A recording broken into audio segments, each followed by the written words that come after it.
व्यक्ति जो सुहृद मित्र उदासीन, सुहृद मित्र उदासीन मतलब सुहृद हो जाता है किसके लिए?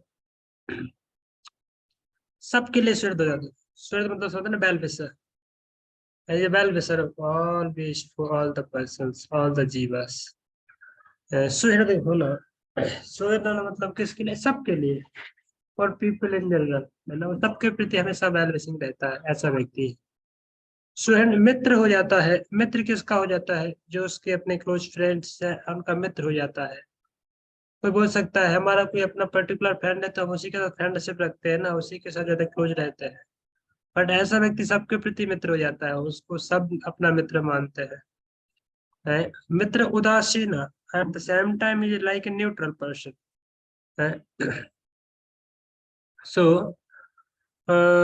उदासीन मध्यस्थ दोस्त बंधसु, मध्यस्थ मतलब एकदम वो जब अपने परिवार के लोगों के बीच में रहता है, बंधु बांधवों के बीच में रहता है, दोषियों के बीच में, दोषी मतलब दोज हेटर्स, जो घृणा करते हैं, निंदा करते हैं, द्वेष करते हैं, ऐसे लोगों के साथ। और बंधुसु मतलब अपने स्वजनों के साथ, अपने परिवार वालों के साथ, दोनों के लिए वो न्यूट्रल रहता है। ना तो उसको घृणा या निंदा करने वालों के प्रति वो एक्शन लेता है, और न ही लव एंड केयर करने वालों के लिए ज्यादा वो अटेंशन देता है। लाइक दैट, है ना। इस संसार में हम देखते हैं कि हमको यदि कोई ज्यादा प्रेम देता है तो हम उसको अधिक चाहते हैं, उसको हम पूरा दे देते हैं, अपना सारा जमीन लिख देते हैं, है ना।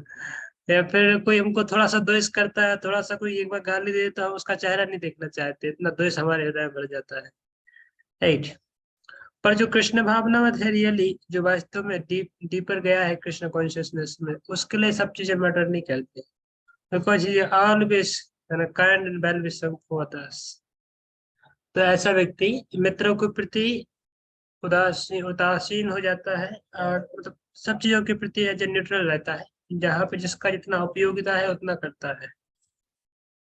साधुस्थ पापेषु, साधुओं के प्रति और पापियों के प्रति, दोनों के प्रति न्यूट्रल रहता है। साधुओं को ऐसा नहीं कि बहुत ज्यादा उन्हीं को, और पापियों को एकदम रिजेक्ट कर देता, नहीं। वो दोनों के लिए वो करता है, रिस्पेक्ट करता है, दोनों के लिए केयर करता है। साधुस्व पीछे पापेषु समबुद्धि, समबुद्धि मतलब वो समान बुद्धि वाला होता है, हर एक वस्तु को समान स्तर पे देखता है, क्योंकि अल्टीमेटली हर एक जीव है जो है ओरिजिनली भगवान के अंश होने के नाते ओरिजिनली सब लोग शुद्ध हैं।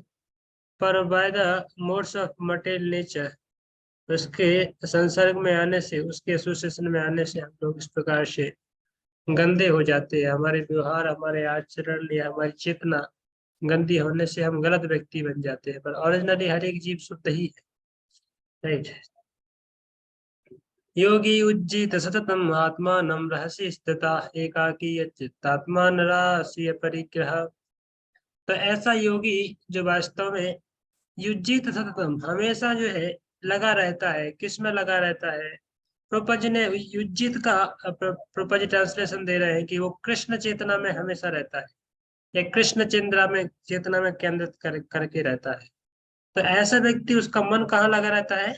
सततम, सततम मतलब कंटिन्यूअसली, स्पॉन्टेनियसली, एकदम 24 घंटे वो कृष्ण के बारे में सोचता है, 24x7। ऐसा एक व्यक्ति तो 24 घंटे कृष्ण के बारे में ही सोचता है, सोता है तो भी कृष्ण के ही सपने आते हैं, जागता है तो भी कृष्ण के बारे में करता है, 24 घंटा उसका कृष्ण के लिए। आत्मा नमराशि स्थिता, और इस प्रकार से वो अपने आत्मा में ही स्थित रहता है, अपने आत्मा में ही भगवान की उपस्थिति का अनुभव करता है, अपने आत्मा में ही भगवान की अनुभूति का अनुभव करता है, और उसी में रमा रहता है। एकाकी चित्तात्मा, ऐसा व्यक्ति एकाकी है। एकाकी मतलब अकेले स्थान में रहना, और कृष्ण के साथ, भगवान के साथ उसका तालमेल, और जो है अपने मतलब होता है ना सेल्फ में, कोई कोई व्यक्ति होते सेल्फ में ही वो एंजॉय लेते हैं, सेल्फ में ही आनंद लेते हैं। और कोई कोई होते हैं जब तक उनको पूरा गैंग नहीं मिले, उनको पूरा पार्टी का माहौल नहीं मिले, तब तक उनको आनंद नहीं होता है ना। तो फिर ऐसा जो व्यक्ति है वास्तव में कि जो कृष्ण भावनामृत व्यक्ति है, वो अकेला रह करके उसको पता है कि मैं ज्यादा संग में जाऊंगा, ज्यादा लोगों के बीच में जाऊंगा तो लोग डिस्टर्ब करेंगे, कोई बोलेगा अरे भाई पार्टी मनाने आ, कोई लोग शादी करने आ, कोई लोग बर्थडे मनाने आ, कोई लोग बच्चे का वो है, कोई बोलेगा आज पत्नी का श्राद्ध, पता नहीं क्या क्या लोग दुनिया भर का। तो फिर क्या उसी संबंध में फंस के रह जाएगा वो, है ना। तो जिसके लिए उसका लाइफ और टाइम उसको देना चाहिए उसमें नहीं दे पाएगा ना। तो इसलिए जो साधु लोग होते हैं अधिकांशतः, जो साधक अच्छे साधक होते हैं, वो ज्यादा लोगों के बीच में नहीं जाते, वो अपना अकेले में भजन करना, अकेले में रहना ज्यादा पसंद करते हैं। राइट। तो एकाकी यत चित्तात्मा, ये चित्तात्मा मतलब हमेशा सचेत रहते हैं, हमेशा अलर्ट रहते हैं कि भाई मेरा जीवन का लक्ष्य क्या है, ये मेरा गोल क्या है, उसके ऊपर हमेशा उनका फोकस रहता है। निराशी, किसी वस्तु की आशा नहीं रखते, किसी वस्तु से एक्सपेक्टेशन नहीं उनका रहता है। एक्सपेक्टेशन समझते हैं ना, एस्पेक्ट आशा करना। तो इस संसार में आशा ही संसार में दुख का कारण है ना। The degree we are expect the thing from others, the same degree we becomes actually misery, हमें वी बिकम एक्चुअली सैड और दुखी, है ना। हम कितने लोगों से आशा रखते हैं उतने दुखी हो जाते हैं जब वो हमारी आशा को पूरा नहीं करता है, हमारे अनुसार नहीं चलता है। आशा रखने मतलब हम जैसे उसको चलाना चाहते हो वैसा चलना चाहिए, दैट्स अवर थिंग है।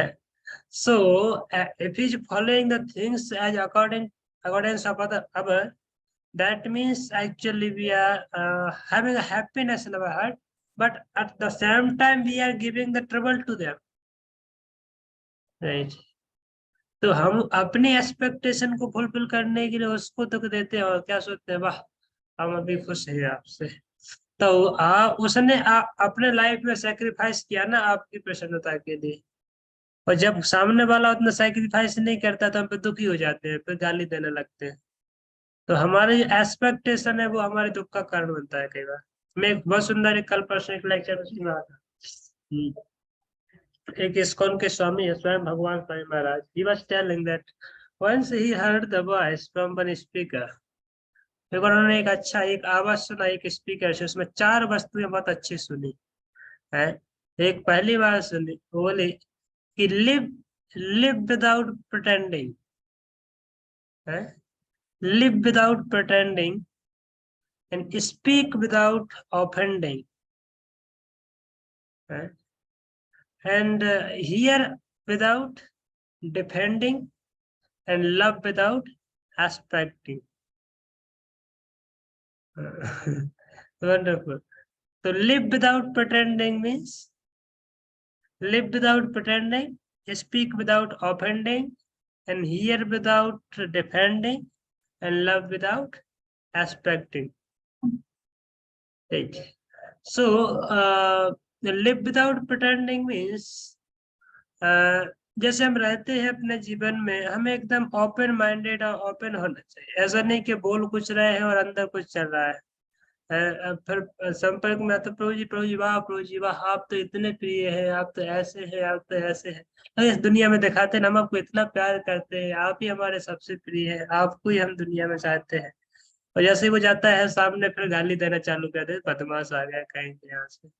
ऐसे आपको सामने जैसे आप देखें घरों में होता है, सामान्य होता है, कोई रिलेटिव आ जाए, दो चार लोग शाम को आ जाए, शाम को 8-9 बजे, तो फिर ये दोनों रिंग बजा दिया। कई बार होता है, हम लोग भी अनुभव करते हैं कि लोग इस प्रकार से जब कुछ बोल नहीं पाते हैं तो ये पहुंच गए गेट पे, तो फिर पहले तो देखते नहीं है, पहले अंदर से किसी को भेजते हैं, बच्चे को भेजते हैं, बच्चा देख करके आओ।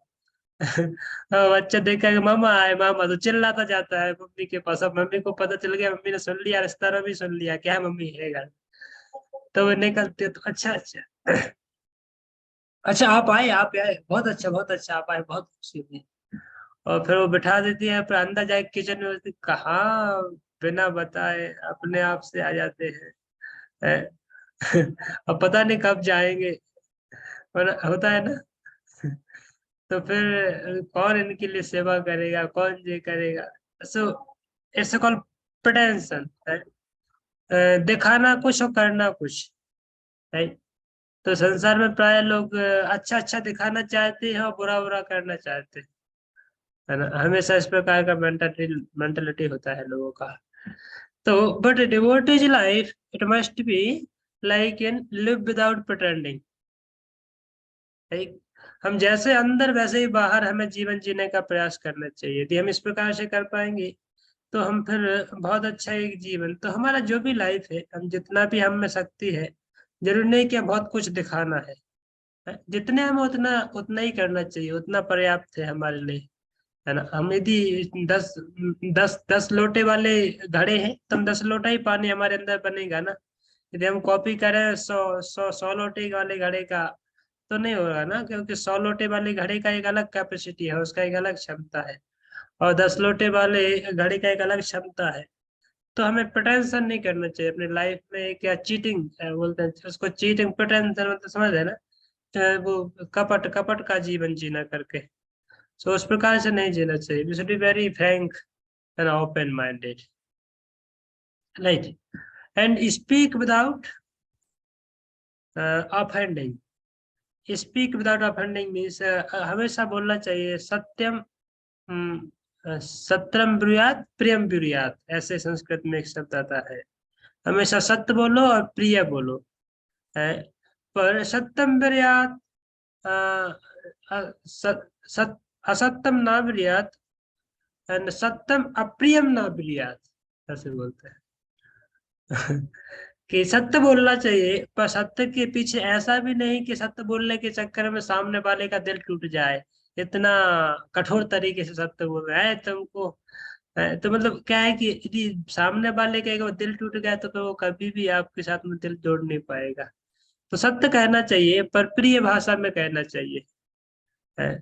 प्रिय भाषा में कहेंगे तो व्यक्ति को, सामने वाले को समझ जाएगा, और उसका दिल भी टूटेगा नहीं। तो सत्यम ब्रूयात और अप्रियम ना ब्रूयात, है। तो ऐसी कठोर भाषा में या ऐसी अपशब्द भाषा में नहीं बोलना चाहिए कि सामने वालों को ठेस पहुंच जाए।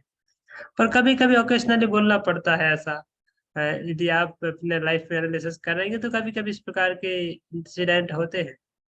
पर हमें प्रयास करना चाहिए कि एक हद पे अपने आप को कंट्रोल करने का, कि हमें वस्तु को करना है, साथ साथ में काम भी बनना चाहिए। तो इसको बोलते हैं ना, कल परसों हम बता रहे थे, सामने वाले को सुधारना है, यदि प्रेम से सुधारेंगे, अच्छी बात कह के समझा करके सुधारेंगे तो सुधर जाएगा। यदि हम उसको अकबक बक बक कर देंगे, उल्टा सीधा बोल देंगे, तो फिर व्यक्ति सुधरेगा नहीं, भले ही भाग जाएगा। तो आप सुधारने के लिए प्रयास कर रहे तो सुधरा नहीं, बल्कि भाग गया ना आपके चक्कर से। तो इसको ऐसे बोलते हैं कि operation is successful, patient is die. तो आपका ऑपरेशन तो सक्सेसफुल हो गया, आपने खूब अच्छी तरह से उसका ऑपरेशन कर दिया, पर लास्ट में देखा कि पेशेंट तो मर गया। तो ऑपरेशन का कोई मीनिंग निकला? नहीं निकला ना। तो हम किसी को सुधारना चाहते हैं, किसी को करेक्ट करना चाहते हैं, तो समझना चाहिए, देखना चाहिए कि उसका हार्ट हमारे उससे ना टूट जाए, नहीं तो वो कभी सुधर नहीं पाएगा, तो चला जाएगा, है ना। तो this is the thing. So it's called speak without offending, है। हमें बोलना चाहिए विदाउट किसी को ऑफेंड किए, बिना किसी को अपराध किए, तो उनको रिस्पेक्टफुली समझाना चाहिए।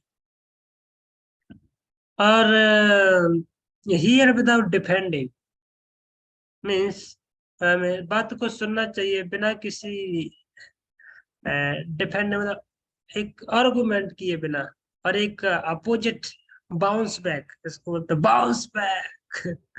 या कोई सामने वाले है, तेरे को समझ में नहीं आता, मेरी गलती है, किसने बोला है? वो उसने कुछ एक शब्द निकाल नहीं पाया मुख से, इसके पहले ही बाउंस बैक कर दिया। तो सुनने की थोड़ी भी कैपेसिटी नहीं है, सुनने की थोड़ी भी क्षमता नहीं है, कि यदि वो हो सकता है हमारी मिस्टेक हो, इसलिए व्यक्ति सामने वाला कुछ कहने जा रहा है, पर सुनने की जरा सी भी जो है वो नहीं है, कैपेसिटी नहीं है। हमेशा बक बक बक बक करने की कैपेसिटी होने से वो बाउंस बैक कर देता है। यदि कोई उसको अच्छा भी देने आए, अच्छा भी कुछ लेसन देने आए उसका वेल विशर करने के लिए, तो भी वो बाउंस बैक करके उसको फेंक देता है ना, क्योंकि उसको सुनने की हैबिट ही नहीं है, हमेशा बाउंस बैक करता है। इसको बोलते हैं लाइक इन टेनिस, टेनिस वो होता है ना, टेनिस टेबल, वो मैच होता है ना, टेनिस टेबल गेम होता है ना, वो उसमें चिड़िया बल्ला, उसको बाउंस बैक करते रहते हैं, वो साइड से मारते हैं, इस साइड से, वो कहीं ठहर नहीं पाते हैं। तो इस प्रकार से दो लोगों के बीच में फाइटिंग होता है, तो वो बाउंस बैक जैसा होता है, कि कोई किसी की सुनना नहीं चाहते, अपनी अपनी गाली बक बक बक बक बक बक बक बक बक बक बक करना चाहते हैं। तो उसमें क्या होगा, उसमें कभी भी दोनों में से कोई शांत नहीं हो पाएगा। तो it's called here without defending, right. तो कभी कभी सुनना चाहिए, अच्छी तरह ध्यान पूर्वक सुनना चाहिए, सुन करके सोचना चाहिए, सोच सोच करके फिर करना चाहिए, है ना। तो इसको listen thrice and think twice and work once, act once, समझा। तो 3 बार उसको बार बार पहले हमें समझना चाहिए, सुनना चाहिए, उसके बारे में बार बार सुनना चाहिए कि इसे मैं करूंगा तो इसका परिणाम क्या होगा। और जब करने जाते हैं 2 बार सोचना चाहिए कि इसमें करने जा ही रहा हूँ तो इसमें क्या इसका कौन से रिजल्ट होने वाला है। और फिर उसके बाद जाके एक एक्ट करना चाहिए, है ना।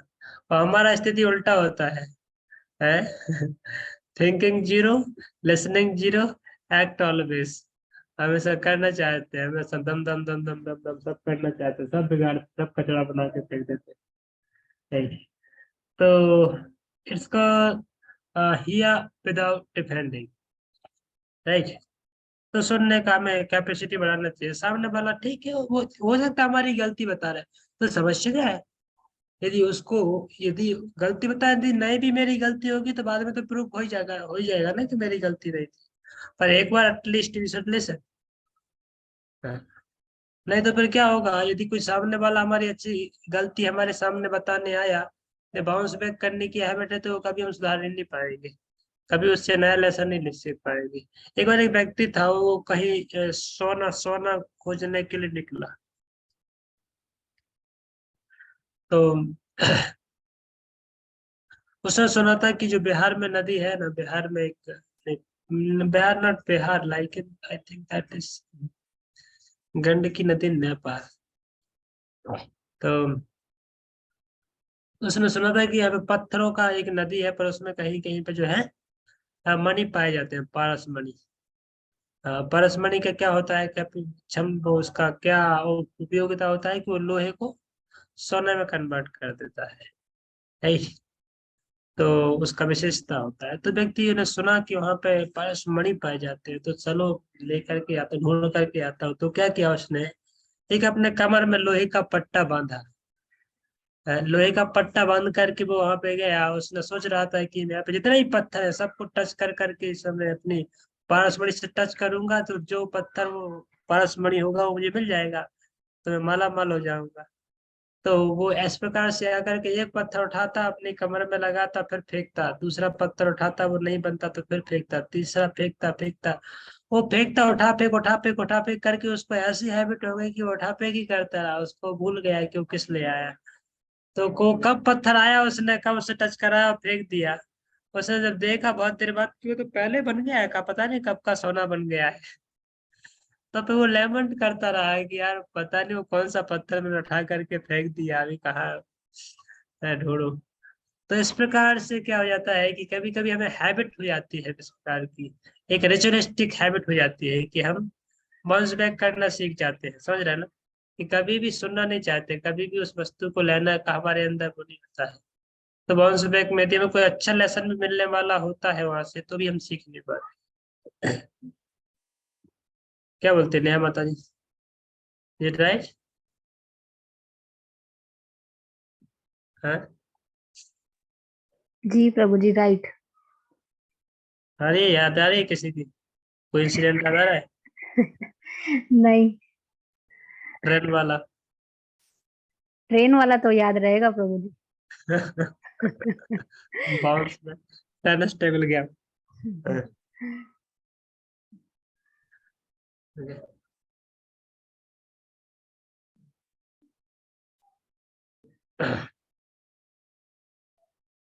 प्रभा जी ने यहाँ पे थोड़ा सा अलग अलग अनुभूति के विषय में लिखा है कि कैसे कोई लोग होते हैं ब्रह्म की अनुभूति करते हैं, कोई परमात्मा की अनुभूति, कोई भगवान की अनुभूति। और संक्षेप में कृष्ण भावनामृत का अर्थ है भगवान की दिव्य प्रेम भक्ति में प्रवृत्त रहना। तो भगवान की सेवा करना, भगवान की सेवा करके जीवन में जो है उनकी संतुष्टि के लिए प्रयास करना, वो कृष्ण भावनामृत। और जो ब्रह्म ज्ञानी है वो निराकार ब्रह्म में लीन होना चाहते हैं। और जो परमात्मावादी है वो परमात्मा के दर्शन हृदय में करना चाहते हैं। तो निराश या परिग्रह।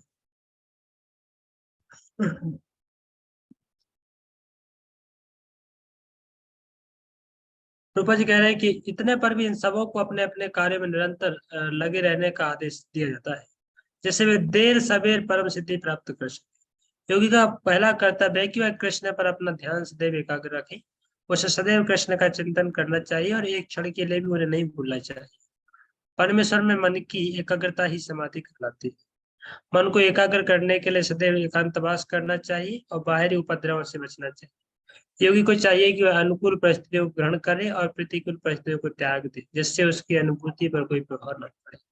पूर्ण संकल्प कर लेने पर उसे उन व्यर्थ की वस्तुओं के पीछे नहीं पड़ना चाहिए जो परिग्रह भाव से उसे फंसा ले। परिग्रह मतलब कलेक्शन, एकदम कलेक्शन, कलेक्शन कलेक्शन कलेक्शन। जीवन में ये चाहिए, ये चाहिए, मकान चाहिए, दुकान चाहिए, नौकरी चाहिए, गाड़ी चाहिए, फिर अच्छा हार चाहिए, फिर अच्छे जूते चाहिए, फिर अच्छे चप्पल चाहिए, फिर अच्छा कपड़े चाहिए। तो ये क्या, ये एकदम परिग्रह परिग्रह परिग्रह इकट्ठा इकट्ठा कर करके ये उसी में फंस जाता है।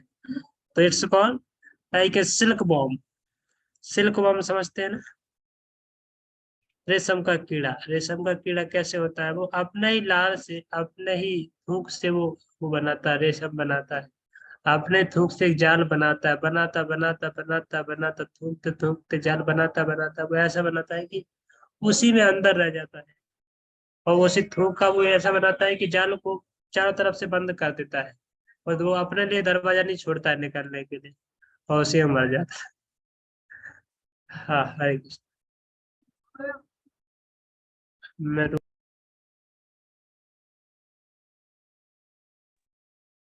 सो we should be very careful कि ऐसा नहीं कि संसार में हम इतना इतना इतना फंसते जाए, इतना फंसते जाए कि उसी में फंस करके रह जाए। लास्ट में कुछ बचा ही नहीं, हम उसी में फंस के मर जाए। तो हमारी जो लाइफ है वो केवल संसार के लिए नहीं है। हमारी लाइफ एक make we should make sure that our life is just for Krishna's pleasure.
हाँ, हरे कृष्ण, सॉरी।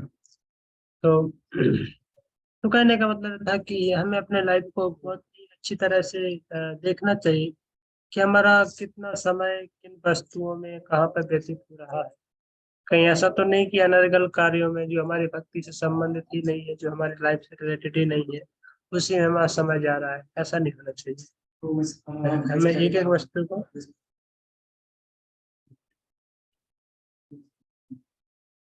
तो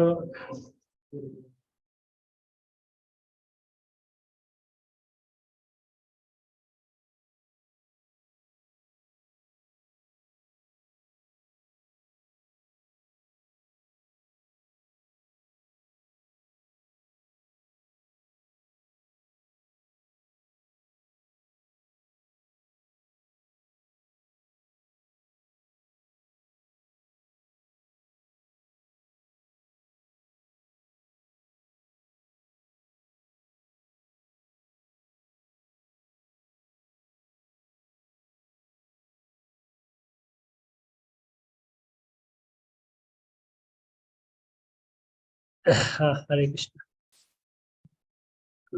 सॉरी।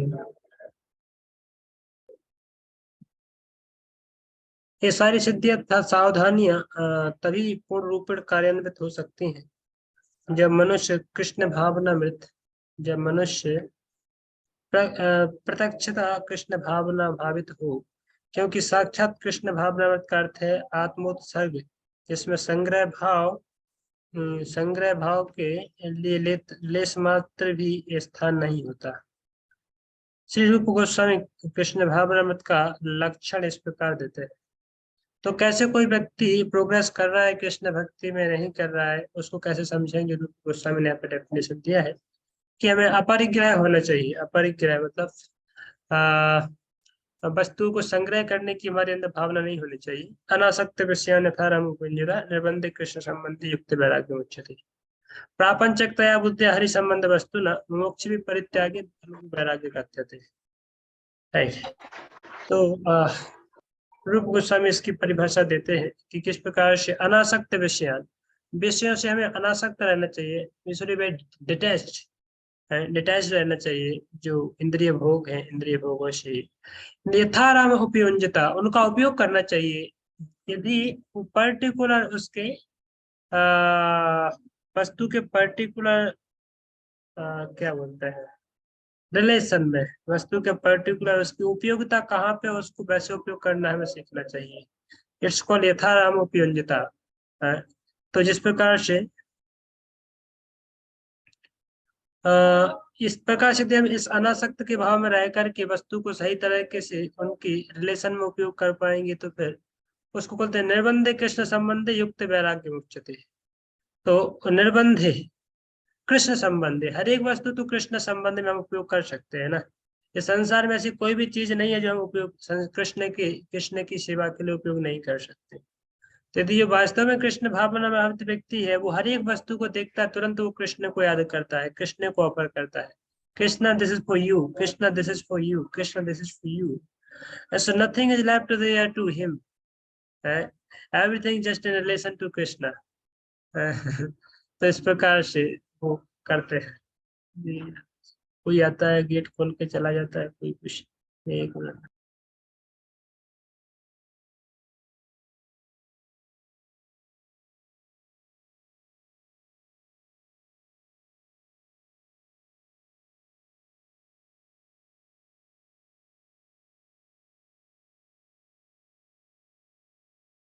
काफी सारा डिस्टर्ब हो गया आज। तो यथारामोपनिता निबंध कृष्ण संबंध युक्त वैराग्य मुच्यते। युक्त वैराग्य की परिभाषा है, वास्तव में जो भक्त लोग हैं वो भी एक अपने अपने वैरागी है ना। पर उनका वैराग्य क्या है कि युक्त वैराग्य है।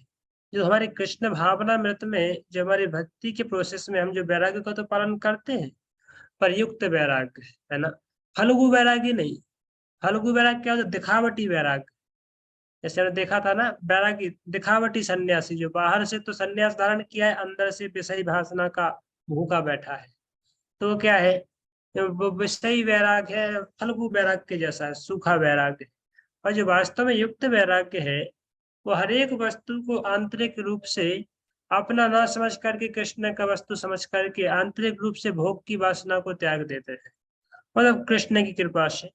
तो हर एक वस्तु को कृष्ण की सेवा में उपयोग करते हैं, जो कि असली वैराग्य है। जैसे आपको पता है कि भाई ये मोबाइल है, अभी ये मोबाइल किसका? एक भौतिकतावादी व्यक्ति होगा, वो बोलेगा देखो मैंने इस मोबाइल को खरीदा 10,000 रुपए दे करके, ये मेरी प्रॉपर्टी है, ये मेरी वस्तु है, इसको केवल मैं ही उपयोग कर सकता हूँ, ये किसी को नहीं छूने दूंगा। तो क्या होगा जी? अपना अपना मैं करेगा वो चारों तरफ, कि मैंने किया, मेरा है, मैं किसी को नहीं दूंगा। तो ये है एक उसका भुक्त भोगी है वो। और जो कृष्ण भावना भावित व्यक्ति है, उसको पता है कि ये वस्तु है कृष्ण की है, ये मेरे बाप की नहीं है, कृष्ण ने मुझे दी है कृष्ण की सेवा के लिए, तो I should utilise this for Krishna service only. तो वो कृष्ण की सेवा के लिए उसका उपयोग करता है, और कृष्ण की सेवा के लिए उपयोग करके वास्तव में उसका वो अल्टीमेट सेंस समझ जाता है कि संसार में कुछ भी वस्तु नहीं है जो कि हमसे संबंधित हुई हमारी। Everything is just related to Krishna, because Krishna is the ultimate owner of everything, है ना। इन भगवद गीता श्लोक in Bhagavad Gita in 5.27, I think 29, Bhoktaram Yakitapsam Sarvaloka Maheshwaram. So Krishna says, Sarvaloka Maheshwaram, I am the owner, I am the proprietor of everything. I am the enjoyer of every sacrifice. Sarvaloka Maheshwaram, Maheshwaram, I am the enjoyer, ultimate enjoyer, I am the ultimate proprietor. I am the ultimate doer. सो कृष्ण बोलते हैं भोक्तारम में, ultimate भोक्ता में हूँ, इन सारे यज्ञ का कर्म फलों का भोक्ता में हूँ, इन सारे संसार का ईश्वर में हूँ, इस प्रकार से कृष्ण बोलते हैं। एंड एक और जैसे ईशोपनिषद में आता है, ईशोपनिषद में आता है कि कौन सा श्लोक आता है कि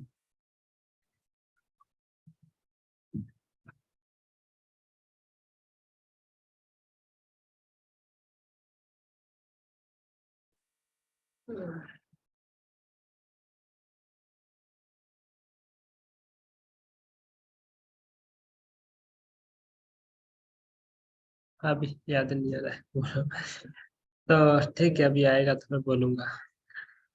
तो कहने का मतलब है कि वो विषयों को त्यागता नहीं है। जैसे आप कुछ कुछ इंसिडेंट देखोगे, प्रभुपाद जी एक बार प्रभुपाद जी एक बार अपने मंदिर में बैठ करके, इस्कॉन की कोई मंदिर में, और वहां पे बैठ कर कुछ पैसे गिन रहे थे, पैसे गिन रहे थे। प्रभुपाद जी कई बार ऐसे पैसे गिनते थे, और क्योंकि इस्कॉन एक बड़े लेवल पर उस समय स्प्रेड हो रहा था, लाखों की संख्या में कई बार पैसों का मेला वो होता था, मतलब पैसे का टर्नओवर होता था, तो कई बार प्रभुपाद जी स्वयं से ऐसे पैसे गिनते थे।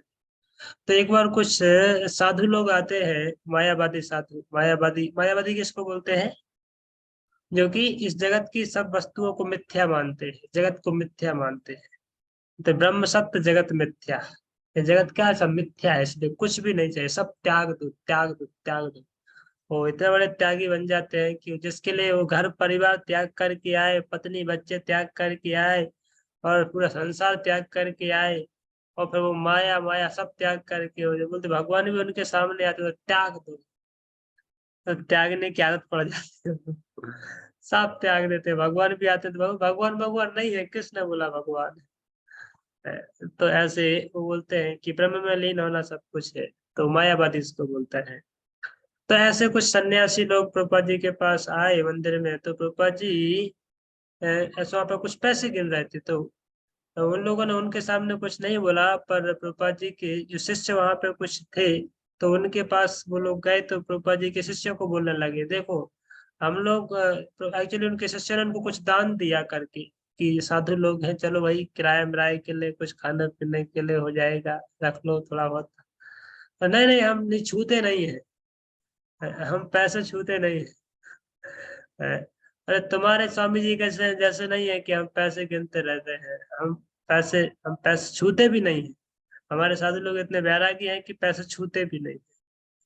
तो जो प्रभुपाद जी के शिष्य थे वो थोड़ा सा आश्चर्य से था, विदेशी शिष्य थे उस समय, तो ज्यादातर वो तो इंडियन तो थे नहीं कि उनको सब पता है ये चीजें, वो विदेशी थे। तो प्रभुपाद जी के पास आए और प्रभुपाद जी को पूछने लगे, प्रभुपाद वो ऐसा ऐसा बोल रहे हैं, वो लोग इतना बड़े वैरागी हैं कि पैसे को छूते भी नहीं है, और बोल रहे हैं कि आपके स्वामी जी तो इतना पैसे को गिनते रहते हैं, पैसे को पीछे पड़े हैं। तो प्रभुपाद जी ने क्या बोले? प्रभुपाद जी बोले अपने शिष्य को, जाओ उनके पास वापस जाओ, उनको बोलो कि आपके पास जितना पैसा है ऑलरेडी, जिस आश्रम में आप रहते हो, वो सब बेच दो, उसका पैसा हमें दे दो, हम उससे बड़ा सा मंदिर बनाएंगे भगवान की सेवा है ना? तो बात यह है कि वो लोग मिथ्या समझ करके, मिथ्या मान करके त्याग देते हैं, पर भक्त लोग उसको भगवान की वस्तु समझ करके, भगवान का प्रॉपर्टी समझ करके भगवान की सेवा के लिए उपयोग करते हैं। तो इन द सेंस कि वो लोग मिथ्या समझ करके त्याग देते हैं, बाद में उसी में फंस जाते हैं, उसी के भोग में लग जाते हैं। पर भक्त लोग कभी मिथ्या नहीं मानते, उनको पता है कि संसार की हर एक वस्तु, संसार में कोई भी चीज ऐसी नहीं है जो भगवान की सेवा के लिए उपयोग नहीं हो सकती है ना? तो हर एक वस्तु को भगवान की सेवा में उपयोग करते हैं, और भगवान की सेवा में उपयोग उनको पता है, कोई मेरे बाप का थोड़ी है, कोई भगवान की प्रॉपर्टी है, भगवान की सेवा में उपयोग करो और अपना अपने जीवन को शुद्ध करो, and purify our existence, that's the devotees consciousness, right? तो प्रापंचकता बुद्ध हरि संबंधी वस्तु न मोक्ष भी परित्यागो वैराग्यम प्रभु कथ्यते। तो प्रापंचिकता होते प्रापंचिक किसको होते? दिखावटी लोग, दिखावटी जो करते कुछ और है और बताते कुछ और है। लिव विदाउट प्रिटेंडिंग बोला था ना, सो वो लोग विदाउट प्रिटेंडिंग नहीं होते, वो केवल प्रिटेंडर प्रिटेंडेड होते हैं, प्रिटेंडर होते हैं, करते कुछ है दिखाते कुछ है। तो बुद्धि हरि संबंध वस्तु ना, तो इस प्रकार से जो यदि वस्तु की वास्तविक स्थिति को समझ करके त्यागते हैं कि संसार में कुछ वस्तु तो मेरी नहीं है, हर एक वस्तु तो कृष्ण की है, हरि संबंध वस्तु ना। पर यदि कोई ऐसा हरि संबंध नहीं देख पाते हैं और प्रापंचिकता या मिथ्या करके त्याग देते हैं, मतलब मुमुक्षु हुई, मुमुक्षु किसको बोलते हैं? जो मोक्ष की आशा करने वाले, मोक्ष मिल जाए, लिबरेशन, मर्जिंग इनटू इम्पर्सनल ब्रह्म। तो ऐसे मुमुक्षु लोग हैं जो परित्याग कर देते हैं हर चीज का, संसार का, उनको वैराग्यम फल्गु कथ्यते। कौन सा वैरागी कहा जाता है? फल्गु वैरागी। फल्गु वैराग, फल्गु वैराग समझते हैं ना किसको बोलते हैं? फल्गु वैराग। एक फल्गु एक नदी है बिहार में, है कोई बिहार से यहाँ पे बिहारी बाबा? है, कोई नहीं है।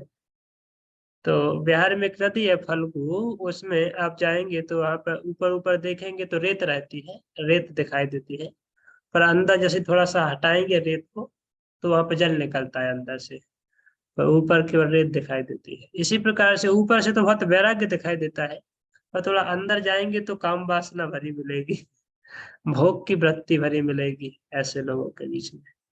तो ऐसा वैराग्य जो है कोई काम का नहीं है, इसलिए लिव विदाउट प्रिटेंडिंग जैसे बोला गया कि भाई जैसे है हमारे अंदर थोड़ी बहुत आशा है, कामना है, तो करो ना उसको, कौन मना कौन करता है? आपको पता है कि आपको 2 रोटी की भूख है तो 2 रोटी खाओ ना, है ना? मना कौन करता है 2 रोटी खाने के लिए? पर ऐसा भी नहीं कि 2 की भूख है 4 सर पर बांधेगा, ऐसा भी नहीं करना चाहिए। तो भाई 2 की भूख है तो 2 खाओ, उसमें कोई शास्त्र मना नहीं करता है। इस संसार में व्यक्ति को जीने के लिए काम चाहिए, वासना चाहिए, वासना की उसको वो है, भूख है। जैसे कोई having like an like an sex और अपोजिट जेंडर, इस प्रकार से जो है कि लोग स्त्री पुरुष का जो आकर्षण होता है, तो लोग कई बार जो है उसमें उनको एक वो है कि नहीं रह सकते हैं without, they can't survive without having like that relation, है ना? इस प्रकार के संबंध के बिना नहीं रह सकते। तो शास्त्र मना नहीं कहता, ठीक है, यदि आपको इस प्रकार का भूख है, यदि आपको इस प्रकार की वासना है, अंदर इच्छा है, वो भी एक अनर्थ है ultimately, that's also one type of अनर्थ। पर ठीक है, यदि किसी के अंदर है तो शास्त्र उसके लिए मना नहीं करते। Okay, you get married, you get marriage and then you can, है ना, जस्ट फॉर प्रोजनी।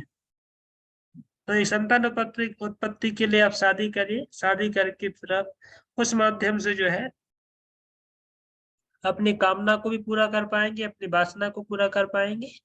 और वो अपने आप में गलत नहीं है, वो अपने आप में कोई पाप नहीं है, ऐसे एक कहने का मतलब कोई आ, गलत वस्तु नहीं है। भगवान गीता में बोलते हैं ना, धर्म विरुद्धो भूतेषु कामोऽस्मि भरतर्षभ।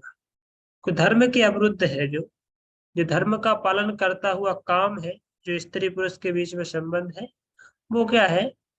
वो भगवान बोलते हैं वो स्वयं में, वो ऐसा काम जो एक वैवाहिक पुरुष और स्त्री के बीच में है, जो केवल और केवल संतान उत्पत्ति के लिए संग करते हैं, भगवान को प्रार्थना करते हुए, ऐसा संग जो है वो भगवान का स्वरूप है। वो सामान्य कोई स्त्री पुरुष के ऐसा मिलन का वो नहीं है, इस संसार में लोग करते हैं।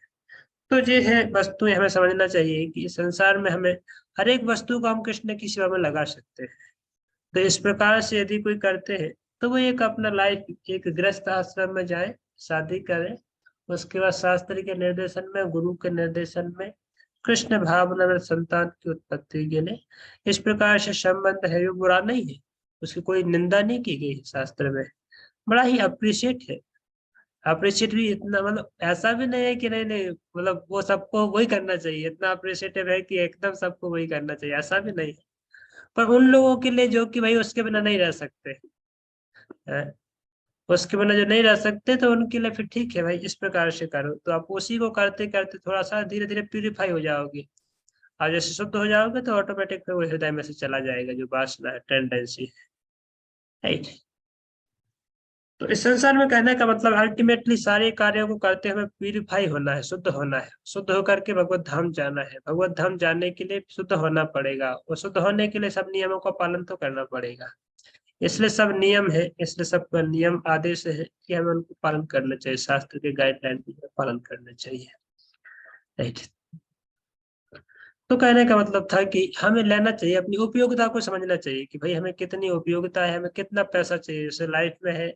हमें पता है कि भाई हमारा 5,000 या 10,000 कमाने से हमारा जीवन सही रूप से चल जाएगा, और हमारा परिवार सही रूप से संतुष्टि के साथ काम कर सकता है, संतुष्टि के साथ रह सकता है। तो क्या जरूरत है 50,000 कमाने की, क्या जरूरत है 50,000 के पीछे भागने की, क्या जरूरत है दिन रात काम करने की, जैसे आजकल के गधे की तरह काम करते रहते हैं। वो पैसा कमा कमा के, पैसा इकट्ठे इकट्ठे कर करके मर जाता है। उसको पैसा का उपयोग तो कर ही नहीं पाता, बस कमा कमा के मर जाता है। तो ऐसा कमाने का कोई मीनिंग ही नहीं है ना। तो आपकी उपयोगिता और आपकी आवश्यकता को हमें समझना चाहिए कि भाई मेरा जीवन है, मेरा परिवार है, उसको कम से कम 20,000 रुपये एक नॉर्मली सर्वाइव करने के लिए चाहिए। तो ठीक है, 20,000 कमाओ, 25,000 कमाओ, दैट्स इट। ऊपर उसमें से शास्त्र का कहना है कि 50% भगवान की सेवा में लगाना चाहिए। ना विल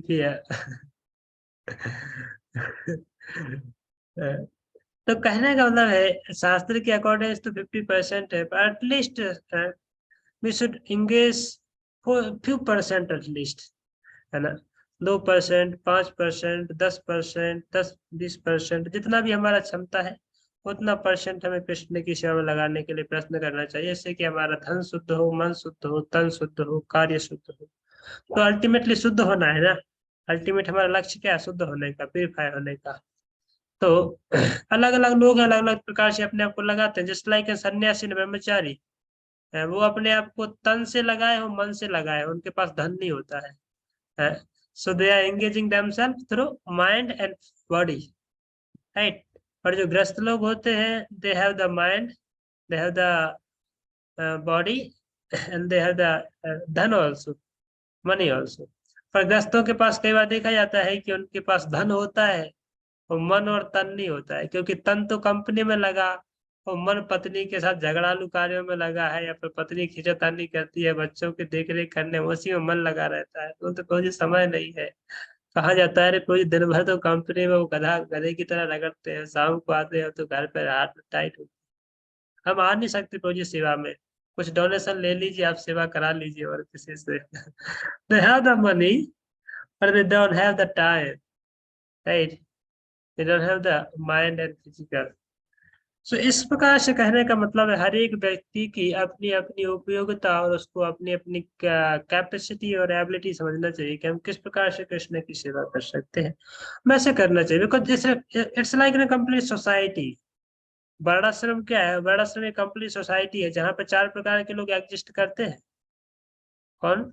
ब्रह्मचारी, गृहस्थ, वानप्रस्थ और सन्यास, सन्यासी। ये 4 प्रकार के लोग एग्जिस्ट करते हैं। अभी एक दूसरे को कोलैबोरेट करते हुए, एक दूसरे को कोऑपरेट करते हुए हमें सबको एक साथ मिलकर के कृष्ण भक्ति में आगे बढ़ना है।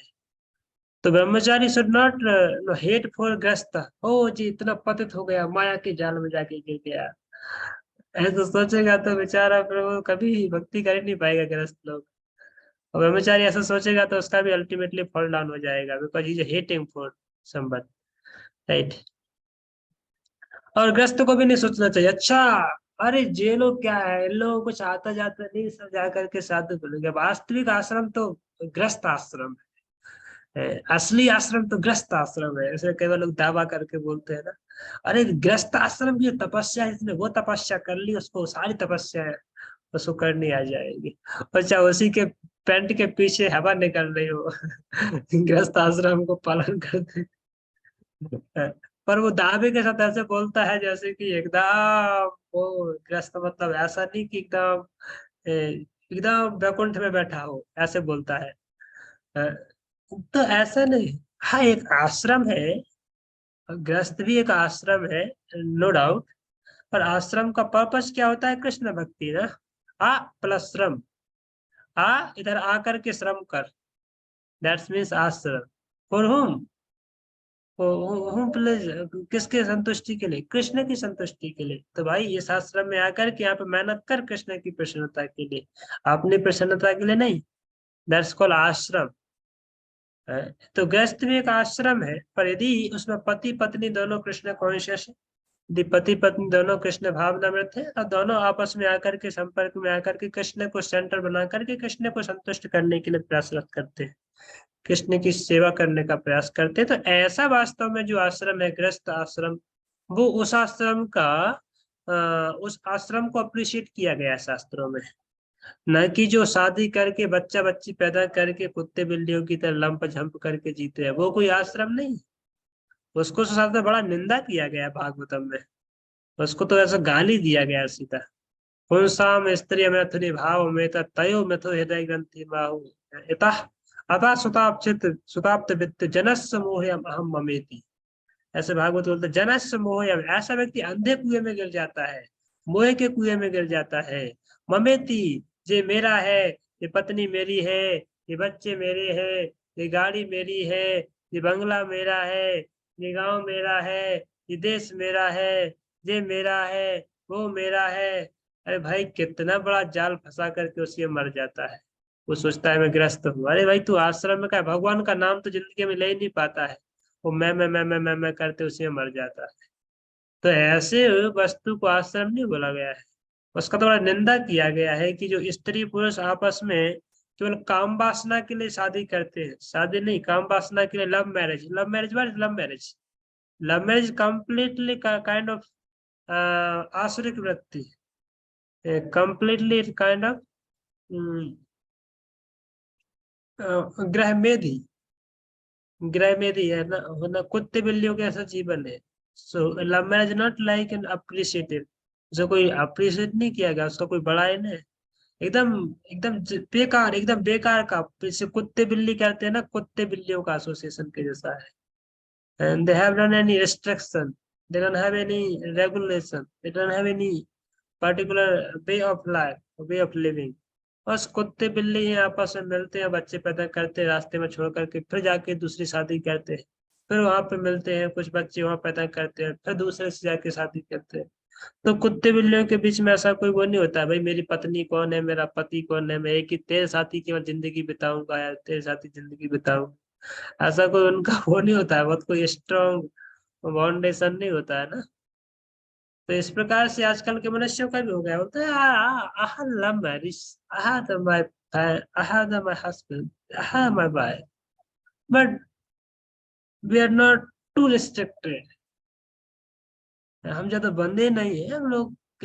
ठीक है, हमारा हम आपस में एक दूसरे को प्रेम करते हैं इसलिए शादी की। और फिर 2-4 साल साल बाद देखते हैं तो वो और किसी के साथ मिलता है, फिर पूछोगे तो हाँ हाँ, अभी भी ऐसा ही है, जैसा पहले था अभी भी वैसा ही है। तो इस प्रकार से होता है फिर। तो क्या है, वो ग्रह मेधी है, इसको शास्त्र में क्या बोला गया है? ग्रह मेधी। इवन जो शादी करने के बाद भी यदि कृष्ण भक्ति उनके सेंट्रल पॉइंट नहीं है, कृष्ण भक्ति उनके जीवन का लक्ष्य नहीं है, तो वो भी ग्रह मेधी है। मेधी किसको समझते हैं? समझते हैं ना मेधी? मेधी मेधी नहीं समझते आप लोग? मैडी मैडी समझते हैं? मैडी मैडी भी नहीं समझते। गांव से है कोई यहाँ पे? गांव से है कोई? गांव से कोई? गांव से भी नहीं है तो जिंदगी बेकार है, आप कुछ नहीं समझ। मैडी होता है कृष्ण जी, प्रभु जी, वो होता है जो खेतों के, दो खेतों के खेत के बीच बीच में में लाइन बनाया होती जाता है, है, लाइन मेड़। बनाई जाती है। वो तो मेड़ है, वो मेड़ अलग है।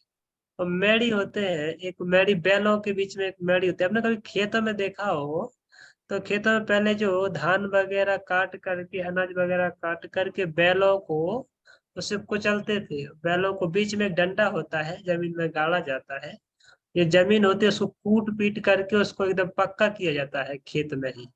उसको कूट कूट करके हम लोग बचपन में करते थे हमारे पिताजी के साथ में। तो एक इतना सर्कल, एक लंबा कम से कम 10 फीट या 15 फीट स्क्वायर फीट का ऐसा सर्कल होता है और डायमीटर में।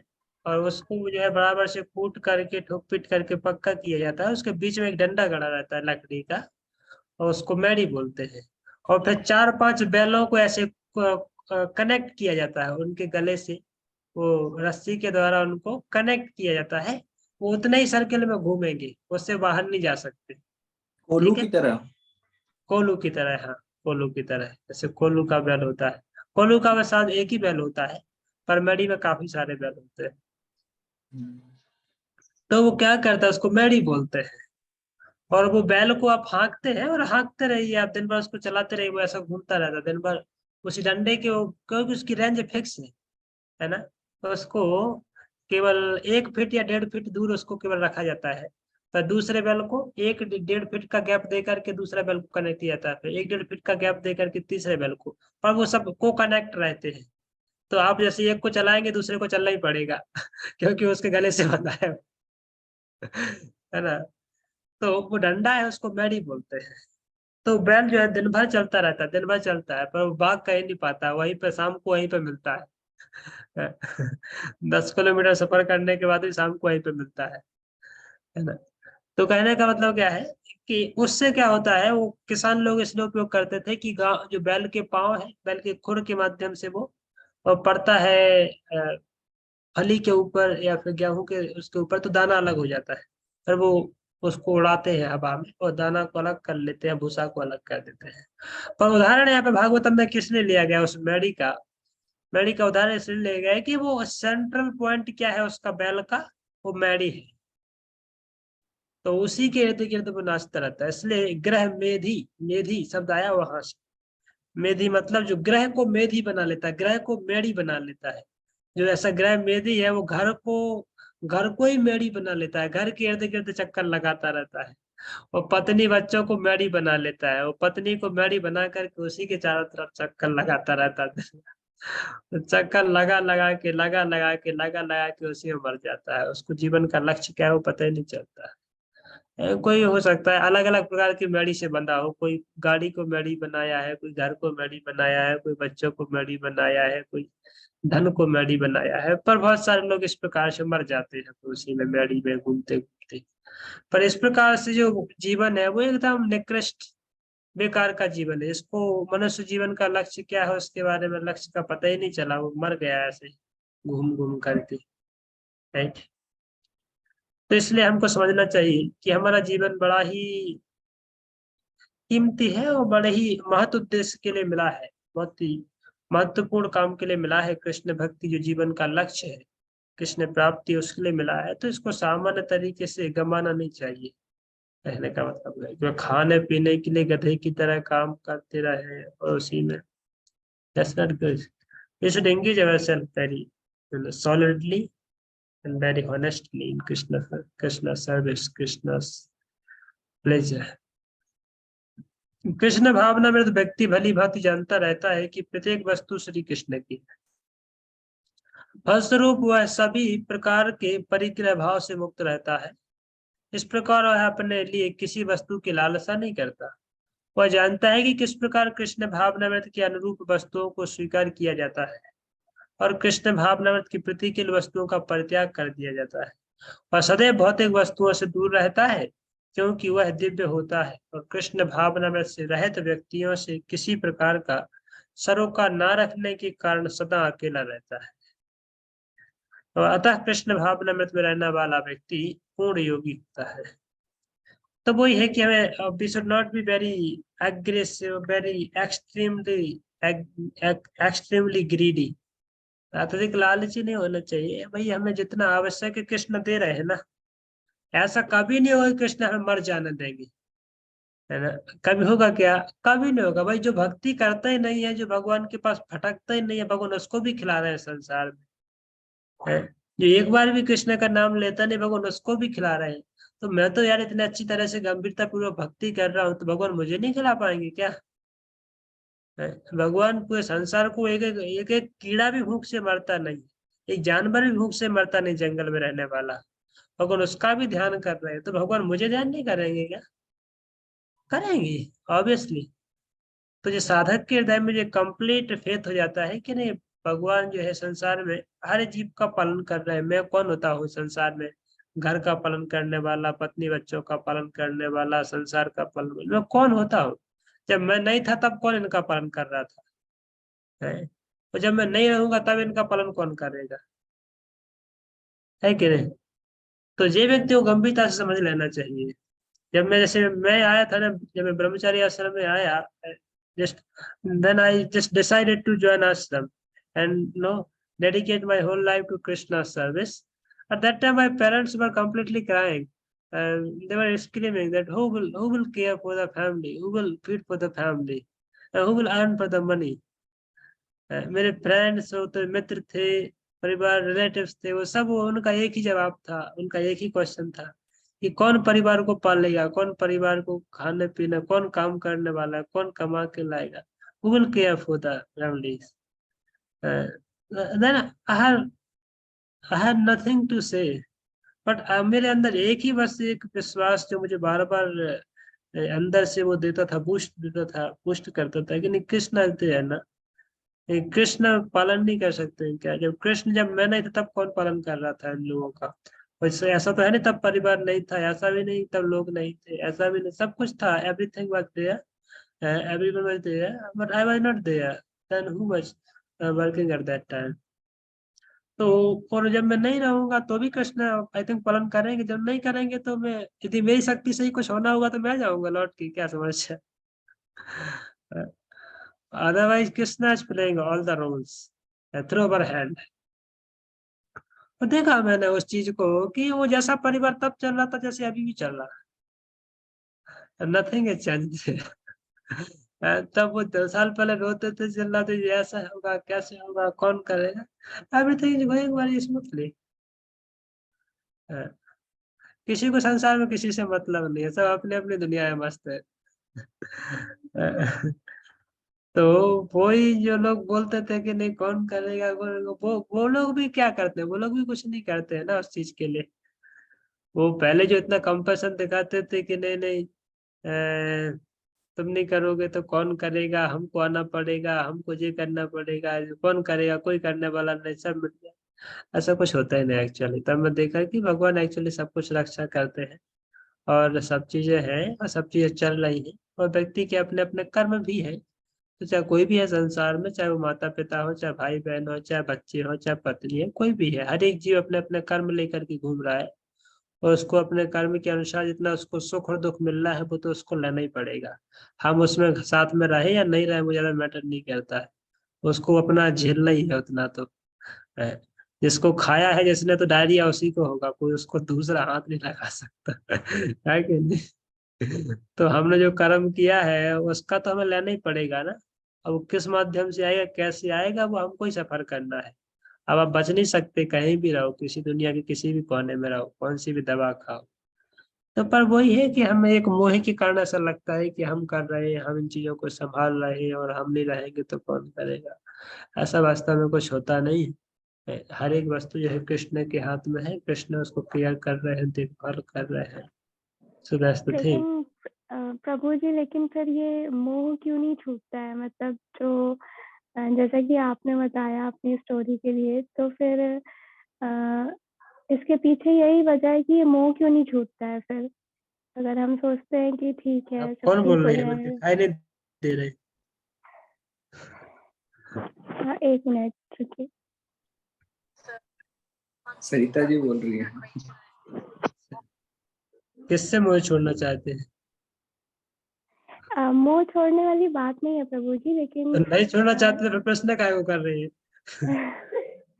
नहीं, जैसा कि आपने बताया कि कृष्णा ही सब कुछ देखते हैं, वही सब कुछ करते हैं पालन, तो फिर हमें वो आखिर में मोह क्यों रहता है लेकिन? वही ना, वो तो हमने पाला है ना तोता, तो हमको ही उसको खिलाना पड़ता है। तो मोह का तोता तो हमने पाला है ना, कृष्ण की गलती थोड़ी है। कृष्ण तो बोला है, कृष्ण के लिए मोह करे तो संसार का मोह चला जाएगा। वही अज्ञान, अज्ञान का एक, मोह का एक रीजन है अज्ञान। हमें अपनी रियलिटी, अपने वास्तविक सेल्फ के बारे में पता नहीं होने से, आत्मा का वास्तविक नेचर पता नहीं होने से, भगवान की वास्तविक स्थिति पता नहीं होने से अपना हम मोहित रहते हैं, और हमें लगता है कि हम ही संसार में चीजों को मेंटेन कर रहे हैं। यह अज्ञान के कारण होता है, क्योंकि ज्ञान नहीं है, रियलिटी का पता नहीं कि कैसे हो रहा है वस्तु। अंधकार में होता है ना अज्ञान। आप अंधकार में है तो रस्सी को साफ समझते हैं, वो अंधकार के कारण, अज्ञान के कारण होता है। जब प्रकाश आता है तो पता चलता है तो रस्सी थी, साफ थोड़ा ही था।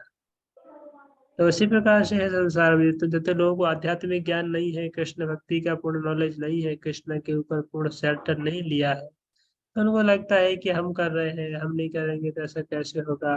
फिर उसी में फंस करके उसी में रम जाते हैं, मर जाते हैं। पर भक्त लोग भी देखो कभी कभी ऐसे ड्यूटीज करते दिखाई देंगे, उसका मतलब ये नहीं कि वो अज्ञान में है, और उसका मतलब ये नहीं कि वो पूर्ण रूप से वैसा है, मोह में, ऐसा नहीं। अच्छे उत्तम भक्त भी इस प्रकार से जिम्मेदारियों को पूरा करते हुए दिखाई देंगे, पर वो मोहित नहीं होते। उनको सब पता है भाई संसार में जो है, ये सब पत्नी है, बच्चे हैं, जॉब है, नौकरी है, फैमिली है, सब है, पर nothing belongs to us. Ultimately, I belongs to Krishna and all these things are also belongs to Krishna. तो हम एक दूसरे के केवल एक कुछ समय के लिए साथी है, बाकी अल्टीमेटली हम सबको एक अपना अपना इंडिविजुअल सफर करना है। तो उसका जितना ड्यूटी है, उसको जितना जिम्मेदारी कृष्ण के ब्याह में दिया गया है, वो उसको करता है। बाकी चीजों की भी टेंशन नहीं लेता है, चिंता नहीं करता है, क्योंकि उसको पता है कि भाई हमारे हाथ में कुछ है ही नहीं, तो हमारी चिंता करने और नहीं करने का कोई कारण ही होता नहीं। तो हमको इतना सौंपा गया है भगवान ने, भाई तुमको 4 लोगों की केयर करना, 4 लोगों की केयर करो, अपनी क्षमता के अनुसार पूर्ण करो। पर नहीं नहीं, मैं जब तक कर नहीं पाऊंगा जब तक छोड़ूंगा ही नहीं, वो एक पागलपन है। भाई हमारे हाथ में सब कुछ नहीं है, आप चाहते भी हो चीजें नहीं होंगी वैसी, आप कई बार प्रयास करोगे फिर भी वैसी नहीं। तब समझ लेना चाहिए कि कृष्ण की शायद ऐसी इच्छा नहीं, कृष्ण कुछ और चाहते हैं उस परिस्थिति में। तो यदि हम अपने आप को कृष्ण की इच्छा के अनुसार मोल्ड करना जब सीखेंगे, तो फिर दुख नहीं होगा संसार में, मोहित नहीं होंगे। क्योंकि ठीक है, अब बन गया तो भी कृष्ण की कृपा, और नहीं बना तो भी कृष्ण की कृपा। मारो भी राखो भी जो इच्छा तो हार, वो वाला भाव हमेशा रहेगा। ठीक है, और कोई किसी का प्रश्न है?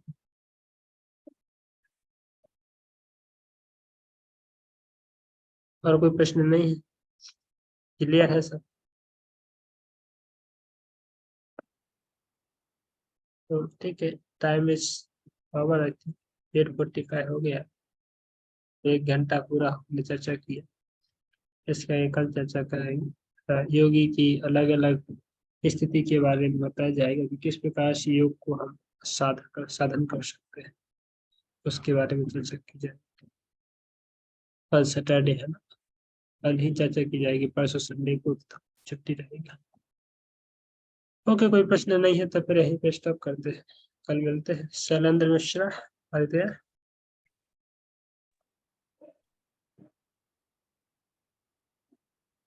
शैलेंद्र बाबू।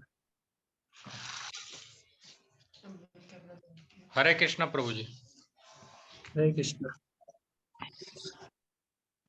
तो सरिता माता जी, यह तो माला यू चैंट ऑल्सो हरे कृष्ण महामंत्र, आप माला करते हैं? प्रभु जी मैंने अभी जल्दी में ही शुरू किया है, पर माला नहीं है, लेकिन अभी मैं 15 मिनट के हिसाब से जाप करती हूँ, और डेली का भी एक 3-4 दिन से शुरू किया है मैंने।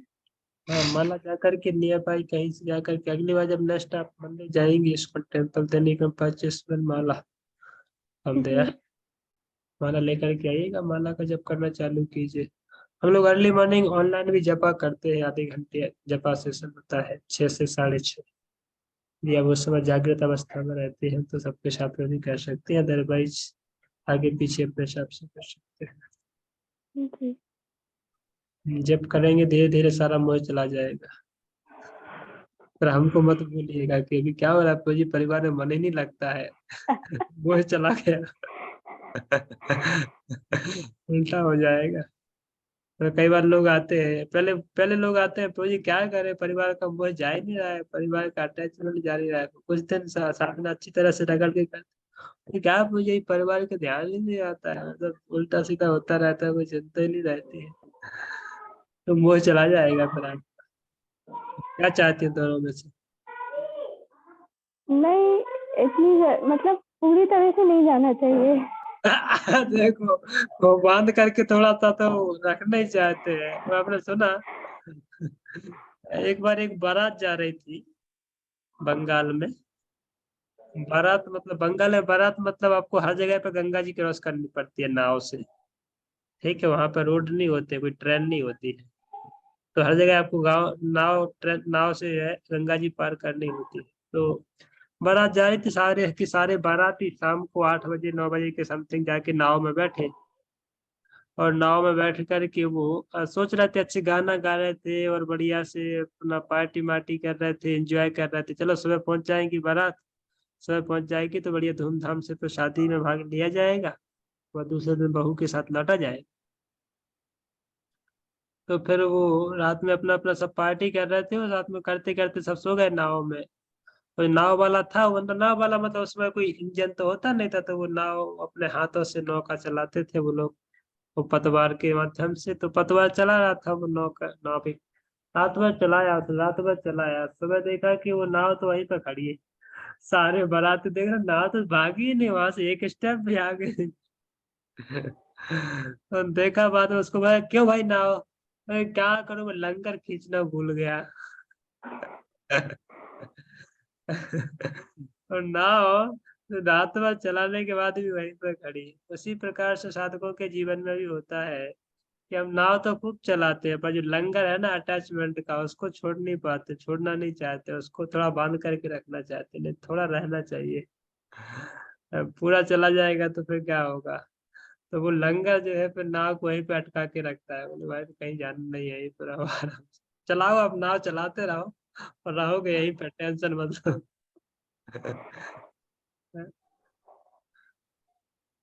तो ऐसी बात है। You should not desire for maintain that attachment. Try to understand. हमें उसके लिए इच्छा नहीं करना चाहिए कि जो हमारा आसक्ति है थोड़ा बना रहे, मोह थोड़ा बना रहे, नहीं। हमें तो भगवान से एकदम यही प्रार्थना करना चाहिए, भगवान कब मेरा जो मोह जाएगा शरीर से, कब मेरा मोह जाएगा माया से, कब मेरा मोह जाएगा संसार से, कब मेरा मोह जाएगा परिवार से, कब मेरा मोह जाएगा संसार की वस्तुओं से, पैसे से। ये मोह एक बार चला जाए कृष्णा, तो मैं संसार से रिलीफ हो जाऊं, मैं आपके धाम वापस आ जाऊं, कि संसार के इस भौतिक बंधन से, जन्म मृत्यु के चक्र से बाहर निकल जाऊं। तो कृष्णा कब वो मेरा दिन आएगा कि मेरी आसक्ति चला जाए। तो इसके लिए हमें रोना चाहिए, उसके लिए हमें रेग्रेट होना चाहिए, उसके बाद हमें लेमेंट करना चाहिए, कृष्ण के पास प्रे करना चाहिए, कृष्णा प्लीज कुछ कीजिए ताकि मेरा संसार का जो आसक्ति है वो चला जाए। वो नहीं जा रहा है, इसलिए बार बार मैं जन्म ले रहा हूँ संसार में, कभी मनुष्य के रूप में, कभी कुत्ते के रूप में, कभी बिल्ली, कभी गधा, कभी सुअर। ये कोई अटैचमेंट है ना, वही आसक्ति है ना, मोह है ना, वही खींच खींच के वापस लाता है। अभी मनुष्य के शरीर में लाया है, पिछले पता नहीं कितने करोड़ों जन्मों से घुमा रहा है वो, कभी कभी अलग अलग योनियों में। वो नहीं गया, तो फिर से वही, हमें फिर से वही गति होनी है, फिर से जाके कुत्ते बिल्ली गधा सुअर लोमड़ी बकरा बकरी, पता नहीं किस किस में मोह जाएगा। वो मोह घुमाता रहेगा लाखों लाखों जन्मों तक इस संसार। तो हमें तो हमेशा यही प्रार्थना करनी चाहिए कि भगवान वो चला जाए, वो सब भूत से पिंड छूट जाए तो अच्छा है, मोह रूपी पिंड भूत से। और जाना भी इतना आसान नहीं, काफी कठिन है, आपके चाहने से और नहीं चाहने से भी ज्यादा होता नहीं है। आप सोचें कि वो चला जाए, तो बोले तो ऐसा नहीं कि तुरंत चला जाएगा, और आप बोले नहीं जाए, तो भी ऐसा नहीं है कि वो नहीं जाएगा है। तो काफी सारी चीजें हैं जो हमारे हाथ में नहीं है, भगवान के हाथ में अल्टीमेटली। पर हम जो है जीव है, केवल एक प्रयास कर सकते हैं और इच्छा कर सकते हैं। भगवान मैं उसके लिए प्रयास कर रहा हूँ, पर मेरी शक्ति से मुझे नहीं लगता है कि मैं मुक्त हो पाऊंगा इस मोह के बंधन से, संसार के बंधन से। यदि आप कृपा करो तो मैं जो है इस प्रकार की आसक्तियों से मुक्त होकर के आपकी सेवा में रम रम पाऊँ और आपकी सेवा कर पाऊँ। तो एग्जैक्टली ऐसा नहीं कि परिवार को त्याग देना है, वस्तु को त्याग देना है, संपत्ति को त्याग देना है, मोह मोह नहीं है। कहने का मतलब उसकी जो ममता है, वस्तुएं रहती हैं पर वस्तुओं के अंदर जाकर के रम जाना, और उसी में उसी के अंदर स्वप्न देखना, उसी में अपनी आइडेंटिटी फिक्स कर लेना है कि नहीं ये मेरा है, मैं इसके बिना नहीं रह सकता। जो ममता है उन चीजों के प्रति, वो नहीं रहनी चाहिए। वस्तुएं रहे, व्यक्ति रहे, वो समस्या ही नहीं, पर उनके अंदर जो ममता है भौतिक दृष्टिकोण से कि नहीं वही मेरा जीवन है, वो एक खराब है, वही आसक्ति का कारण है। तो वो ममता को हमें त्यागना है। कुंती महारानी बोलते हैं ना अपनी प्रार्थनाओं में, भगवान को प्रार्थना करते कुंती महारानी, और यही प्रार्थना करते बोलती है, भगवान इस संसार में मैं एक ही आपसे प्रार्थना करती हूँ, यदि आप मुझे वरदान देना चाहो तो एक ही वरदान दो। तो क्या मांगना चाहती है कुंती महारानी? बेवता संतु तहा सत तत्र जगत जगत गुरु है। भवतो ऐसे बोलते हैं कि हे भगवान, यदि आप संसार में मुझे बार बार संसार में दुख दो, बार बार संसार में कष्ट दो, मुझे भी इतने कष्ट दो कि मैं सहन नहीं कर पाऊँ। ऐसे बोलते हैं, क्योंकि जब आप मुझे कष्ट देते हो तो मैं आपको याद करती हूँ, आपको जैसे याद करती हूँ तो आप मेरे साथ में तुरंत आ जाते हैं रक्षा करने। और जब आप मुझे जीवन में सुख दे देते हो, आनंद दे देते हो, अच्छा हरा भरा जीवन दे देते हो, तो फिर मैं आपको भूल जाती हूँ, करके रह जाती हूँ। और तब कुंती महारानी एक दूसरे श्लोक में बोलती है फिर कि भगवान, यदि आप मेरा कुछ काटना चाहते हो, मुझसे अनासक्त करना, छुड़ाना कुछ चाहते तो एक वस्तु छुड़ा लीजिए मुझसे। क्या छुड़ा लीजिए? वो बोलते हैं कि दृढ़म पांडसु विष्णुसु, कि भगवान, ये संसार में मेरा मोह है जो मेरे पांडवों के प्रति और विष्णु वंशियों के प्रति, जो मेरे मायके का परिवार और ससुराल का परिवार। एक स्त्री को दो परिवारों से अटैचमेंट होता है, एक माँ बाप का परिवार से अटैचमेंट होता है और एक अपने पति के परिवार से अटैचमेंट होता है। तो कुंती महारानी बोलती है कि भगवान, आप दोनों परिवार से मेरी आसक्ति को कट कर दीजिए, दोनों परिवार से मेरे मोह को खत्म कर दीजिए। और फिर क्या करिए? जो मोह है उसको खत्म कर देना है क्या? बोले नहीं, मोह को यहाँ से खत्म कर दीजिए और अपने चरण कमल में उसको लगा लीजिए। ऐसा बोलते हैं कि वो जो आसक्ति मेरी परिवार में है, मेरे घर में, मेरी संपत्ति में, उसको यहाँ से खींच करके आप अपने चरणों में लगा दीजिए। ऐसे बोलते हैं कुंती महारानी। तो भक्त का जो भाव होता है कि वो हमेशा भगवान को इस चिंतन में जीता है कि जो भी है संसार में वो मेरे लिए नहीं है, वो अल्टीमेटली कृष्ण के प्लेजर के लिए, कृष्ण की संतुष्टि के लिए होना चाहिए। मेरा जीवन ही है, जो शरीर किसका प्रॉपर्टी है? शरीर इटसेल्फ कृष्ण प्रॉपर्टी। तुम कैसे कह सकते हैं कि हमारा है संसार में? हमारा कुछ है ही नहीं संसार में। हम भी कृष्ण के हैं तो हमारा क्या होता है? सब कुछ कृष्ण का ही है जो हमारा है। That mood we should live. Okay, धन्यवाद। हरे कृष्णा। आप लोग प्रार्थना कीजिए। हम प्रार्थना समझा तो रहे इन सब चीजों को, आप लोगों को मैं अपने जीवन में ही पालन कर पाऊँ, अपने जीवन में भी इम्प्लीमेंट कर पाऊँ। Otherwise all this things will be vanish. तो प्रार्थना कीजिए आप सब लोग, ताकि हम इसको उतार पाए, एक दूसरे को सहयोग करते हैं, इंस्पिरेशन देते हुए आगे बढ़ पाए। ठीक है, हरे कृष्णा। धन्यवाद। श्रील प्रभुपाद की